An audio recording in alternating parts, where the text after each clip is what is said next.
We're here on the day one of Identity Week America. Doors have just opened and crowds are filling in now.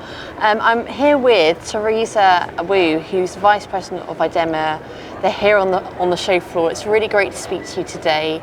Thank you for joining me for this interview. You're obviously a leader in biometrics, cryptography, powered by AI. So there's a lot of buzz around this technology at the moment. Where is AI used in the identity space? So AI has been used in many aspects of the technology. So from the beginning of training the algorithm, we use machine learning and pattern recognitions and using AI engines to fuel and create a better and better algorithm. So from algorithm development, the technology itself, it's fueled by AI technology. And then along the way with other operations, right? Business operation, business intelligence, we also apply AI in improving the operation, for example. So AI is used sort of across the spectrum of the technology stack itself, and also in the operational level. And it's fighting, obviously, AI threats as well. And what pitfalls do you see in the wider availability of pattern recognition and machine learning applications? So I think the buzz recently, right, is really what is the threat of generative AI deepfake, right? Synthetic identity, how those are gonna make the job of the solution provider do identity proofing or verification, biometric authentication better, robust, because of all these spoofing attacks and the generative AI are creating deepfakes. And that's why we also need to do a better job at doing liveness detection, spoofing detections.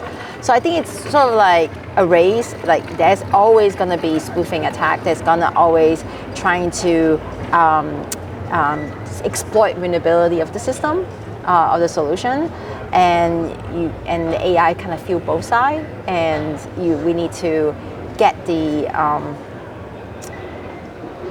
continue the research and development to keep up with the pace, or finding more and more innovations to be smarter at how to make our solution more robust, resistant to these attacks. And you need to just be ahead of the curve, really, ahead of this race against the fraudsters. What are the trends in the identity space that we should look out for in general? Good question. So there are many trends that I'm being focusing on. I think the identity-centric security, it's putting identity in the middle. So securing, making sure we know who we're dealing with online or in person, it's become the fundamental baseline of any ecosystem.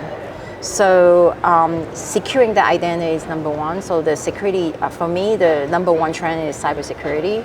How to protect your system, how to protect your identity in this ecosystem.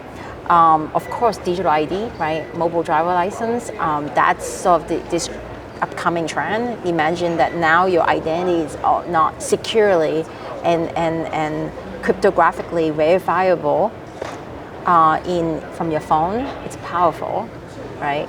And then in the horizon, I do see that all these identity company or all these identity solution provider or service providers to the citizens, we need to have a game plan for the future of improving cybersecurity, doing a robust authentication method, but in the same time seamless, so UX, usability, accessibility.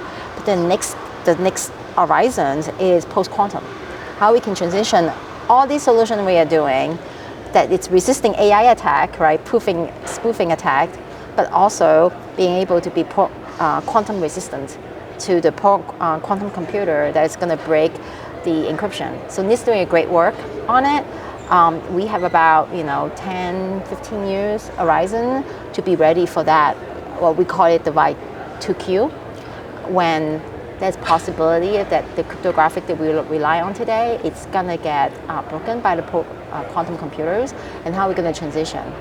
So that will be sort of that next step, and I'm glad that IDEMIA is working on those topics today. So thank you for that insight. Yeah, you've laid out really kind of the progression to the next threat and the next solution. Thank you so much, Teresa, for joining me. Thank you. Thank you for having me.